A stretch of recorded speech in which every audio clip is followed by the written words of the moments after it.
குட்டீஸ்க்குலாம் ரொம்ப பிடிச்ச பாஸ்தா இன்றைக்கி பண்ணலாமா? ஒரு பேன் எடுத்துக்கோங்க. பட்டர் 2 ஸ்கூப் போட்டுக்கோங்க. போட்டுட்டு அதில் பொடியாக நறுக்குன வெங்காயம், அப்புறம் பூண்டு நல்லா பொடியாக வெட்டிக்கோங்க. வெட்டிட்டு நல்லா அதில் சாட்டே பண்ணிகிட்டே இருங்க. பெரட்டி விட்டுட்டே இருங்க. அப்புறம் மஷ்ரூம் இன்றைக்கி நான் அதில் ஆட் பண்ணியிருக்கேன். மஷ்ரூமும் அதே போல் கட் பண்ணி அந்த வெங்காயத்தோடு சேர்ந்து நல்லா வதக்கிட்டே இருங்க. மஷ்ரூம் நல்லா வதங்கினதுக்கப்புறமா 2 ஸ்பூனில் மைதா நல்லா இந்த மஷ்ரூமோடு சேர்ந்து வதங்கி வரணுங்க. அந்தளவுக்கு நல்லா பொறுமையாக கொஞ்சம் செவக்கிற அளவு கூட வதக்கிக்கோங்க. வதக்கிட்டு அதில் கொஞ்சம் பால் ஆட் பண்ணிக்கோங்க.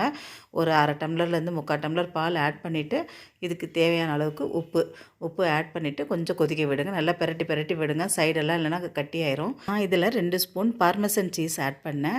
இது கொஞ்சம் திக்னஸ் கொடுத்து நல்லா பிளெண்ட் ஆகி வரும். அப்புறம் இந்த டிஷ்க்கு தேவையான காரம் பிளாக் பெப்பர் கொஞ்சம் ஆட் பண்ணியிருக்கேன். போட்டுட்டு அப்புறமா நம்ம பாயில் பண்ணி வச்சுருக்க பென்னே பாஸ்தாவை சேர்த்து அப்படியே மிக்ஸ் பண்ணி விடுங்க. மிக்ஸ் பண்ணி விட்டதுக்கப்புறமா ஓரளவுக்கு எல்லாம் பிளெண்ட் ஆகி வந்ததுக்கப்புறமா சர்வ் பண்ண வேண்டியதுதான். For more recipes stay connected and thanks for வாட்சிங்.